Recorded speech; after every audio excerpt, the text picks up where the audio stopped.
இந்திய தொலைக்காட்சிகளில் முதல் முறையாக, தமிழக தொலைக்காட்சிகளில் முதல் முறையாக அப்படின்ற வார்த்தையை வந்து இந்த 90s கிட்ஸ் வந்து மறக்க மாட்டாங்க.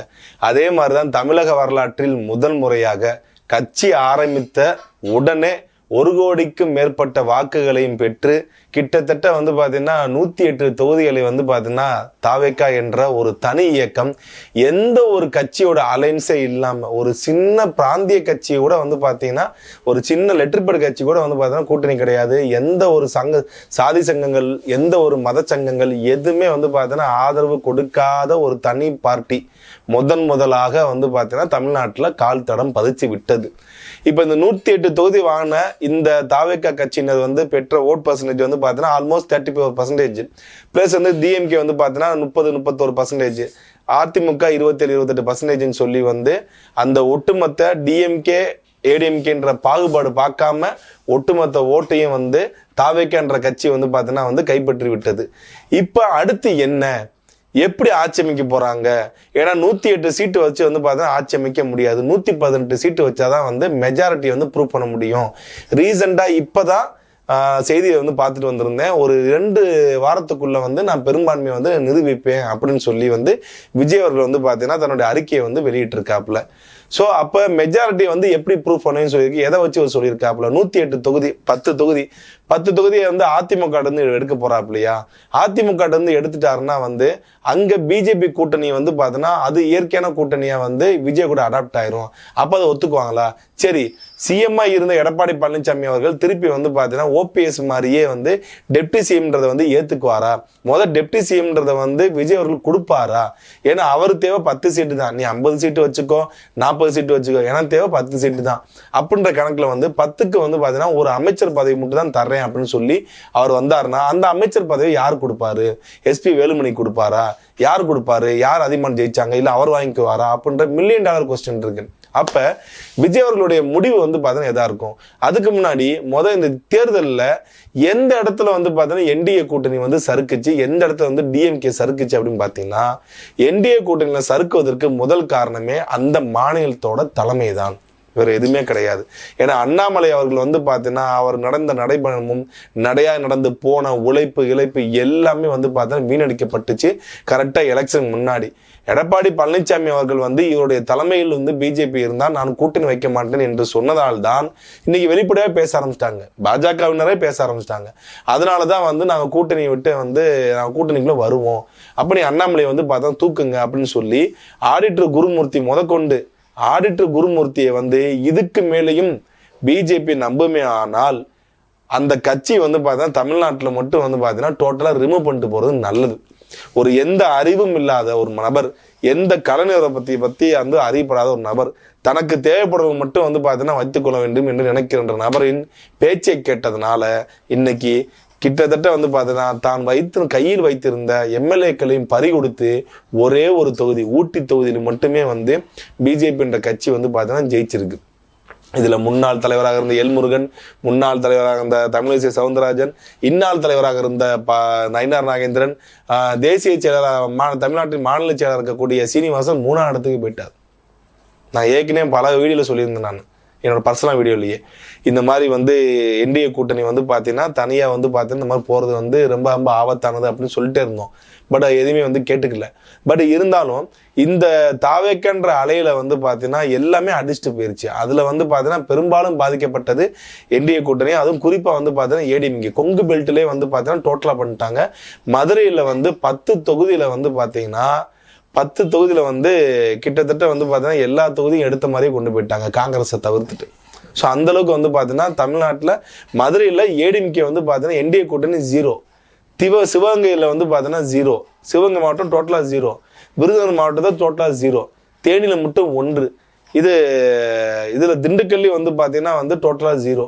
டோட்டலாக எல்லா மாவட்டத்திலுமே நீங்கள் மத்திய மாவட்டத்திலிருந்து தென் மாவட்டம் வரைக்கும் வந்து ஏகப்பட்ட மாவட்டங்களில் வந்து பார்த்தீங்கன்னா ஏடிஎம்கே வந்து டோட்டலாக 0. தென் மாவட்டங்கள் வந்து டோட்டலாக ஏடிஎம்கேயோட கோட்டையாக இருந்ததை வந்து இந்த வாட்டி எலெக்ஷன் வந்து பார்த்தீங்கன்னா முழுமையாக பறிப்பு கொடுத்து விட்டது என்டிஏ கூட்டணி. அப்போ இந்த மாநில தலைமையினால வந்து இது நடந்துச்சா அப்படின்றத வந்து கண்டிப்பா சுய பரிசோதனை செய்து கொள்ள வேண்டிய காலத்தின் கட்டாயத்துல தான் வந்து பிஜேபி கட்சி இருக்குன்றத வந்து தெளிவா அனைவரும் புரிஞ்சுக்க வேண்டிய ஒரு காலத்தின் கட்டாயம்.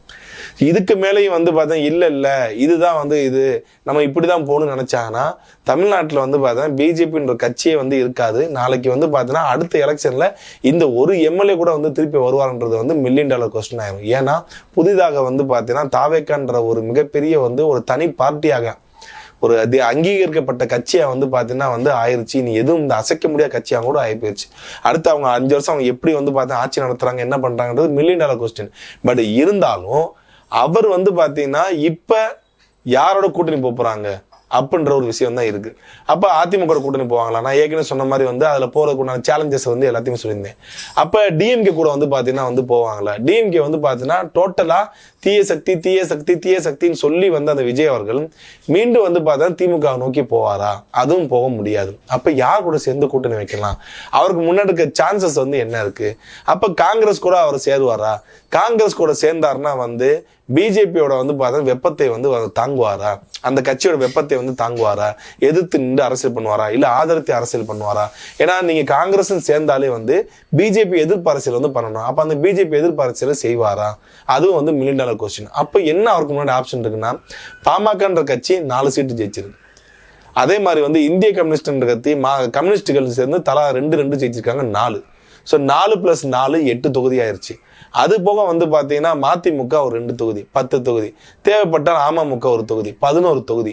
இந்த 11 எம்எல்ஏக்கள் வந்து பார்த்தீங்கன்னா அவருக்கு முன்னாடி இருக்க ஒரு ஆப்ஷனாக இருக்கு. ஸோ அவங்க எல்லாத்தையும் சேர்த்தாங்கன்னா 118 119. நாளைக்கு யாராவது ஒரு ஆள் வந்து பார்த்தீங்கன்னா மக்கர் பண்ணா கூட வந்து பார்த்தீங்கன்னா ஒரு ஆள் வச்சு சமாளிச்சுக்கலாம் அப்படின்ற மாதிரி அவருக்கு முன்னாடி இருக்கிற வந்து பார்த்தீங்கன்னா ஒரு சான்ஸ் இதாத்தான் இருக்கும். அதாவது எந்த ஒரு அரசியலுக்கும் வந்து பார்த்தீங்கன்னா எதிராக இல்லாமல், அதாவது அதிமுகவும் சரி திமுகவும் சரி காங்கிரஸும் சரி நீங்க எல்லாமே எனக்கு எதிரி அப்படின்ற மாதிரி வந்து பாத்தீங்கன்னா அவர் ஒரு அரசியல் செய்ய வேண்டுமானால் அவருக்கு முன்னாடி இருக்க சான்ஸ் வந்து பாத்தீங்கன்னா இது மட்டும்தான் இருக்கு. அப்ப இதை வந்து பாத்தீங்கன்னா விஜய் அவர்கள் வந்து எப்படி எடுத்துட்டு போறாப்புல, எப்படி இதை கொண்டு போறாரு அப்படின்றது வந்து $1 மில்லியன் கொஸ்டின் தான் இருக்கு. 2 வாரம் டைம் கேட்டிருக்காப்புல. ஆனா இதுலயும் வந்து பாத்தீங்கன்னா இந்த 108 தொகுதியிலையும் வந்து சில தொகுதிகள்ல, அதாவது 234 தொகுதியில வந்து அனௌன்ஸ் பண்ண விஜய் அவர்கள் சில தொகுதியில வந்து பார்த்தா கவனம் செலுத்தி இருந்தாருன்னா கண்டிப்பா வந்து வெற்றியை வந்து பெற்றிருக்கலாம்.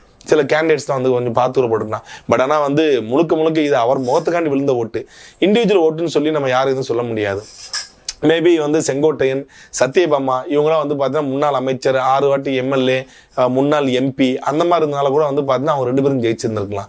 மற்றபடி எல்லாருக்குமே விழுந்த ஓட்டு கூட வந்து பார்த்தீங்கன்னா முழுக்க விஜய்ன்ற அந்த முகத்துக்காண்டி விழுந்த ஓட்டாதான் மக்களும் வந்து பார்க்குறாங்க, அரசியல் விமர்சனம் பார்க்குறாங்க.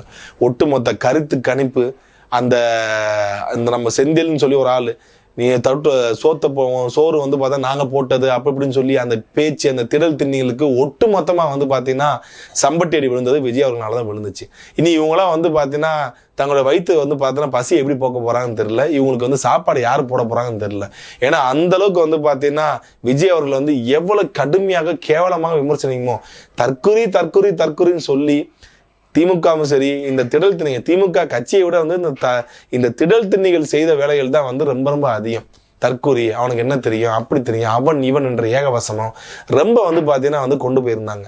இது எல்லாத்துக்குமே வந்து பார்த்தீங்கன்னா சம்பட்டி அடியாக வந்து விஜய் அவர்கள் விழுந்துச்சு. 2வது ஒரு முதலமைச்சரையே, கரண்ட் சிட்டிங் முதலமைச்சரே வந்து பார்த்தீங்கன்னா தோற்கடித்த ஒரு கட்சியாக தமிழ்நாட்டில் வந்து வரலாறு படைச்சிருக்கு. இதுக்கு முன்னாடி கடைசியாக வந்து பார்த்தீங்கன்னா பர்கூர் தொகுதியில் வந்து கடைசியாக ஒரு முதலமைச்சர் தோத்த தொகுதி பர்கூரில் வந்து தோத்தாங்க 1996. கிட்டத்தட்ட வந்து பார்த்தீங்கன்னா 30 வருடங்கள் கழித்து ஒரு மிகப்பெரிய வந்து பார்த்தா சாதனை நிகழ்த்திருக்கு. சிட்டிங் மினிஸ்டர் வந்து, அதாவது முதலமைச்சர் வந்து பார்த்தீங்கன்னா தோற்கடிச்சிருக்காங்க. அதுவும் யாரு? அதே ஸ்டாலின் அவர்களுக்காக வந்து கொளத்தூர் தொகுதியில் ஓட்டு கேட்டு போன ஒருத்தரை வச்சு, ஒரு தாத்தாவை வச்சு டோட்டலாக வந்து பார்த்தீங்கன்னா சோழியை முடிச்சிட்டாங்க. ஆனால் அவருடைய மகன் சேப்பாக்கு தொகுதியில் ஜெயிச்சாங்க. முக்கியமான அமைச்சர் எல்லாருமே காலிங்க. நேற்று வந்து பெரிய கருப்பன் அவர்கள் 1 ஓட்டு வித்தியாசம் தோத்து போறாப்புல.